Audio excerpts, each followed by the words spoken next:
So Kubera channel స్వాగతం అండి. ఇప్పుడు చూసినట్లయితే ఒక 6 ఐపీఓస్ గురించి డిస్కస్ చేద్దాము. చాలా ఇంపార్టెంట్ అండి, మీరు జాగ్రత్తగా మనం ఫాలో అయినట్లయితే, ఎందుకంటే ఏదైతే మనం వచ్చేసి సబ్స్క్రైబ్ చేయమని చెప్తున్నామో అలాంటి వాళ్ళగా మంచి రిజల్ట్స్ అయితే ఇస్తుంది, మంచి ప్రాఫిట్స్ అయితే ఇస్తుంది. ఓకే, సో మనం ఇక్కడ చూసినట్లయితే 6 ఐపీఓస్ మనం ఇక్కడ చూస్తున్నాము. ఓవరాల్గా మనకి ఈ 6 ఐపీఓస్, వీటిలో మెయిన్ బోర్డ్ ఐపీఓస్ ఏంది, ఎస్ఎంఈ ఐపీఓస్ ఏంది, వాటిని ఎన్ని మనం అవాయిడ్ చేయొచ్చు ఇక్కడే మనం డిస్కస్ చేద్దాం. ఓకే, ఎల్జీటీ బిజినెస్ ఇది చూసినట్లయితే 21 ఆగస్టు క్లోజ్ అవుతుంది. Overall subscription 0.34 times. సో ఇంకో 1 డేనే మనకి టైం ఉందండి.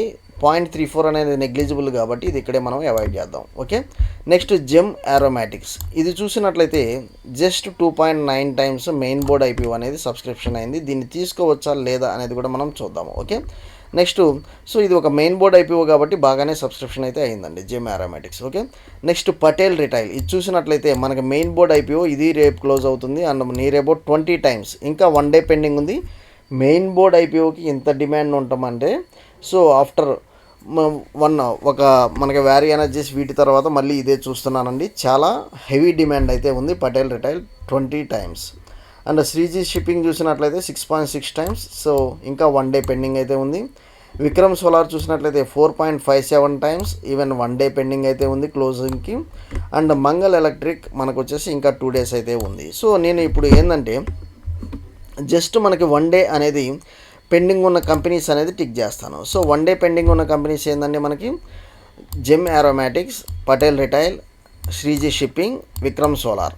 సో వీటిల్లో మనకి ఫస్ట్ ప్రిఫరెన్స్ వచ్చేసి మనకి 20 times, near to 20 times Patel Retail, 6.6 times second preference Shreeji Shipping, third మీ దగ్గర అమౌంట్ ఉన్నట్లయితే ఇంకా 4.57 times Vikram Solar, next Gem Aromatics 2.9 times.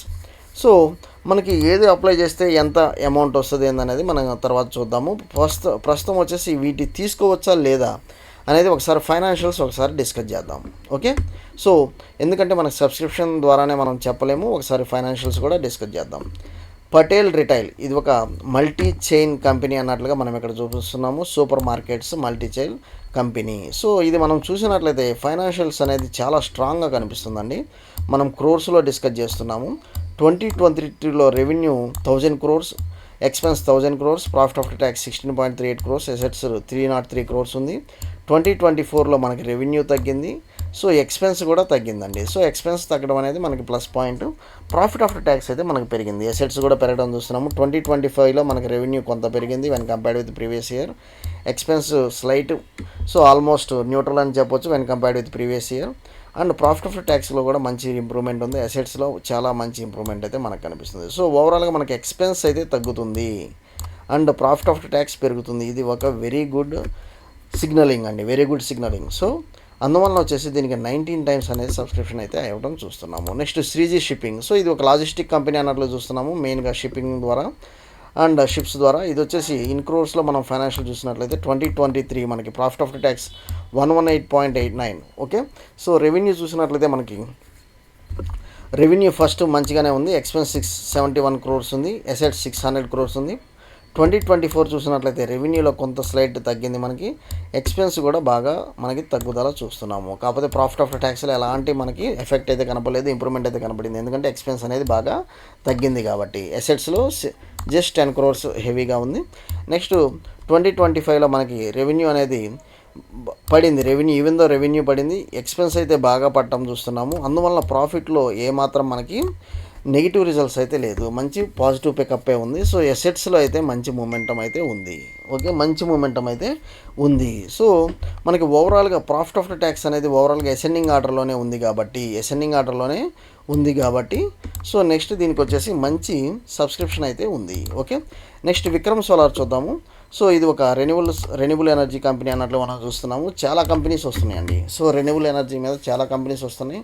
So ఇది మనం తీసుకోవచ్చా లేదా అనేది మనం చూసినట్లయితే మనకి 2022లో 62 crores ప్రాఫిట్ ఆఫ్టర్ ట్యాక్స్ ఉంది, అసెట్స్లో చాలా హెవీగా ఉందండి, 2237 crores. సో రెవెన్యూస్ కూడా more than 1700 crores, 1800 crores expense ఉంది. 2023లో చూసినట్లయితే రెవెన్యూ పెరిగింది, ఈవెన్ ఎక్స్పెన్స్ పెరిగింది, కాకపోతే ప్రాఫిట్ ఆఫ్టర్ ట్యాక్స్ మనకి తగ్గింది. సో ప్రాఫిట్ ఆఫ్టర్ ట్యాక్స్ అయితే తగ్గింది. ఓకే, సో ఎసెట్స్లో ఇంప్రూవ్మెంట్ ఉంది. 2024లో చూసినట్లయితే మనకి రెవెన్యూ బాగా పెరిగింది, ఎక్స్పెన్స్ కూడా అలానే పెరుగుతూ వచ్చింది. ప్రాఫిట్ ఆఫ్టర్ ట్యాక్స్ మల్టీఫోల్డ్ అయితే పెరిగిందండి, near to 5 times. So assets కూడా బాగా పెరిగింది. 2025 చూసినట్లయితే మనకి రెవెన్యూ బాగా పెరిగింది, ఎక్స్పెన్స్ కూడా. సో ఇక్కడ చూసినట్లయితే రెవెన్యూ అండ్ ఎక్స్పెన్స్ మనకు వచ్చేసి సిమిలర్గా పెరుగుతూ ఉన్నాయి. సో ప్రాఫిట్ ఆఫ్టర్ ట్యాక్స్ కూడా 2025లో బాగా పెరిగింది. సో అందువల్ల మనకేంటంటే ఇక్కడ వచ్చేసి కొంత స్లైడ్ నెగిటివ్ అనేది ఉంది కాబట్టి దీని సబ్స్క్రిప్షన్ అనేది కొంత తగ్గింది. సో కొన్ని ఈవెన్ రెన్యూబుల్ ఎనర్జీ కంపెనీస్ కొన్ని లిస్టింగ్ అనేది ఇంతకుముందు స్లైట్గా మనకి మంచి లిస్టింగ్ అప్పుడు మంచి ప్రాఫిట్స్ ఇచ్చి తర్వాత మళ్ళీ డిస్కౌంట్లోకి వెళ్ళడం కూడా చూస్తున్నాము. సో మీరు ఒకవేళ విక్రమ్ సోలార్ కనుక అలాట్ అయితే ఇమీడియట్గా అయితే ప్రాఫిట్స్ లిస్టింగ్ గెయిన్స్ ఉంటే ఇమీడియట్గా సెల్ చేసేయండి, డోంట్ హోల్డ్. నెక్స్ట్ మంగల్, ఇది చూసినట్లయితే మనకి profit after tax first year 2023కి 2024 కొంత డౌన్ఫాల్ ఉంది, తర్వాత 2025లో కొంత మనకి అప్ సైడ్ అయితే మూమెంటం కనిపిస్తుంది. ఈవెన్ మనకి వచ్చేసి రెవెన్యూస్ కానీ ఎక్స్పెన్స్ కానీ హ్యాండ్ ఇన్ హ్యాండ్ అన్నట్టు వెళ్తున్నాయి. ఎసెట్స్లో అయితే మనకు మంచి మూమెంటం అయితే కనిపిస్తుంది. ఇది ఒక ట్రాన్స్మిషన్ కంపెనీ అన్నట్లుగా మనము చూస్తున్నాము.